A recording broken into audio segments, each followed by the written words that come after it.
तो हेलो नमस्कार दोस्तों, मैं रोशनी और आप देख रहे हैं रोशनी अपडेट्स। कैसे हैं आप लोग? सोचों कि सबकी तैयारी भी अच्छी चल रही हुई। देखिए, मैंने वैसे तो बहुत सारे आपने वीडियो अब तक देख ली होगी। यूपीएससी का जो रिजल्ट आया था, हाहाकार मचा रखा है इस समय पूरे यूट्यूब पर। पूरे सभी लोगों में एक तरीके से एक अलग ही जो है डर का माहौल है, क्योंकि मतलब अब ये कट ऑफ जाने लगी है। 92% आपको रिजल्ट चाहिए, तो फिर वो भी आप डीबीपीएसटी के लिए ले रहे हो, तो फिर आने वाले टाइम में इसको क्या कहा जा सकता है कि आप 100% रिजल्ट ले लोगे, है ना। तो इस तरीके की चीज़ें जो है वो काफ़ी ज़्यादा परेशान करने वाली हैं एस्पिरेंट के लिए, हर एस्पिरेंट के लिए जो तैयारी करता है।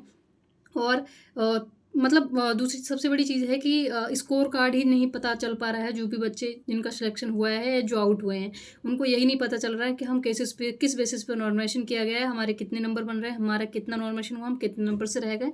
तो ये सारी चीज़ें हैं। अब यहाँ बड़े बड़े जितने भी RWA हो गया, ठीक है, एग्जाम्पल हो गया, सब पहले जब एग्ज़ाम आता है तो बहुत मतलब एक वो उड़ा दिया जाता है, बहुत हल्का पेपर था, बहुत हल्का पेपर था, ठीक है। और आयोग भी पता नहीं कौन सा सूखा नशा करके जो है ये पेपर को कंडक्ट कराता है। पेपर को दिया जाता है कि आपको लेवल ही नहीं पता है कि किस तरीके का लेवल आपको रखना चाहिए, ठीक है। यूपी होमगार्ड में आपने इतना ज़्यादा टफ रख दिया, और यूपीएसआई जैसे एग्जाम में आपने इतना ज़्यादा जो है पेपर को हल्का बना दिया। हालांकि इतना था भी नहीं, 3 सेक्शन में मान सकती हूँ बहुत ज़्यादा टफ थे, लेकिन एक सेक्शन में बहुत अच्छी खासी जो है यहाँ पे आपको दिक्कत का सामना करना पड़ रहा था। तो इतने भी मतलब आपके पास ऐसे भी स्टूडेंट्स हैं तो 395 390 लेकर के आए होंगे, तभी तो आप डीबीपीएसटी के लिए 392% पे लगा रहे हो। 370 नंबर पे आप यहाँ पे जो है कट ऑफ लगा रहे हो, है ना। इसका मतलब आपके पास वो बच्चे हैं, 4 से 5 हज़ार बच्चे हैं जो ये कट ऑफ लेकर के आए हैं, 390 के आसपास, 380 के आसपास, है ना, नंबर लेकर के आए।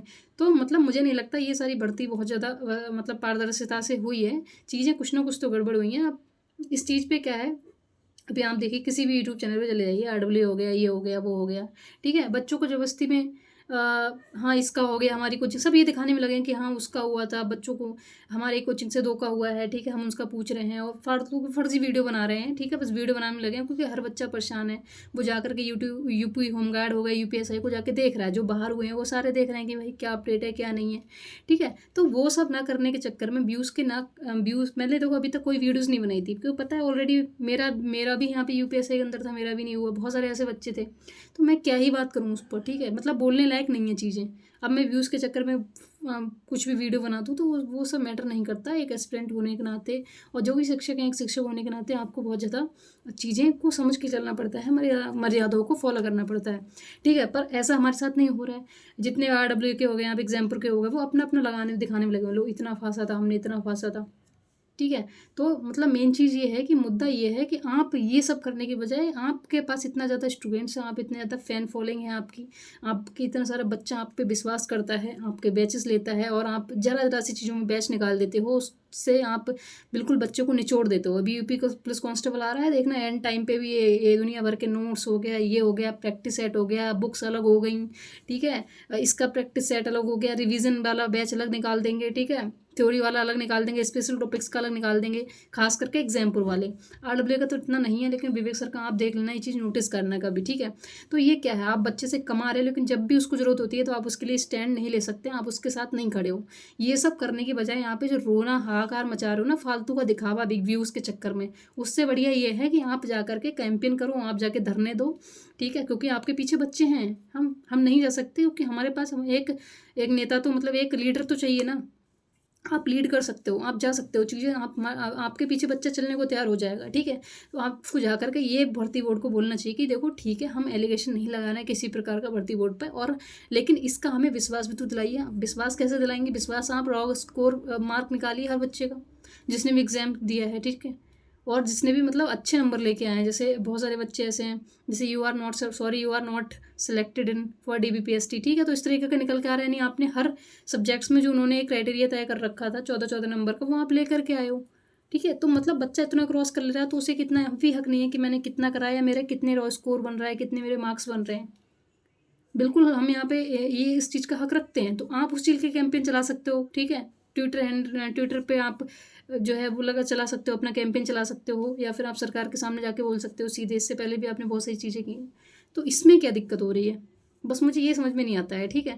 धांधलेबाजी तो देखो कहीं ना कहीं मुझे लगता है कि कुछ चीज़ें तो गड़बड़ हुई हैं, ठीक है, भले ही सरकार की तरफ से नहीं हुई हूँ, और मतलब बीच में ही कैंडिडेट्स हो गया या कुछ भी चीज़ है, सेंटर पे कुछ हुआ हो, ठीक है, ये सब नहीं कह सकते, क्योंकि यहाँ मतलब आपके पास इतने हाई स्कोरिंग बच्चे कहाँ से आ गए यूपीएससी के अंदर, ठीक है।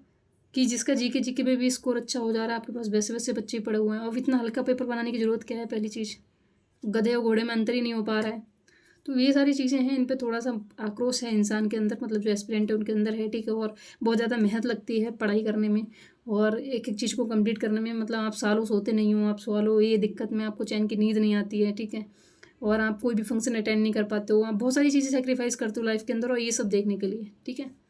ये सब, ये रिजल्ट और इस तरीके की कट ऑफ, यानी आने वाले टाइम में हम क्या क्या एक्सपेक्ट करें इस, इतना नहीं हो रहा तो आप पहले फिजिकल करा लिया करो, पेपर बस की नहीं है आप लोग के पेपर देने की, तो आप क्या करो, आप देख लो फिजिकल फिट कौन है बच्चा, भले ही आप 2-4 चीज़ें एक्स्ट्रा बढ़ा दीजिए उसके अंदर, लॉन्ग जंप कर दीजिए, हाई जंप कर दीजिए, ठीक है, ये सारी चीज़ें ऐड कर दीजिए। आप वो बच्चा तो लेकर के आइए, हाँ जो, ठीक है, वो नहीं हो रहा तो यहाँ पे आप करिए, उसके बाद जो सिलेक्टेड बच्चा उसको पेपर दिला दीजिए। बहुत सारी चीज़ें हैं, मतलब आपको, आप ये तो समझ रहे हो कि आप पहले तो भर भर के पैसे के चक्कर में मार तमाम दुनिया भर के फॉर्म भरवा लिए, ठीक है, और फिर उसके बाद में ये सारी चीज़ें देखने को मिल जाती हैं, ठीक है। तो फॉर्म भरवा लिए, ठीक है, हम किसी का, हर किसी का हक है, लेकिन हमें एटलीस्ट आप क्या करिए, रो मार्क्स तो दिखा दीजिए हमारे, हर बच्चे का हक है, हाँ चलिए ठीक है, फॉर्म डालने का, ओवर एज हो गया तो ओवर एज के लिए लड़ाई कर लड़ने का, तो ये सारी चीज़ें हैं ना। मतलब आप लोग की क्या राय है और आपके नंबर क्या बन रहे थे, तो आप थोड़ा बता सकते हैं तो बता दीजिएगा मुझे। हालांकि ठीक है, मैं इसके लिए कुछ ज़्यादा कह नहीं पाऊँगी, और मुझे लगा कि इस पर वीडियो बनानी चाहिए, और मेरे नंबर थोड़े कम थे, मुझे पहले ही उम्मीद नहीं लग रही थी, क्योंकि मेरी हेल्थ इशूज़ बहुत ज़्यादा प्रीवियस कुछ मंथ्स में जो रहे हैं, ठीक है।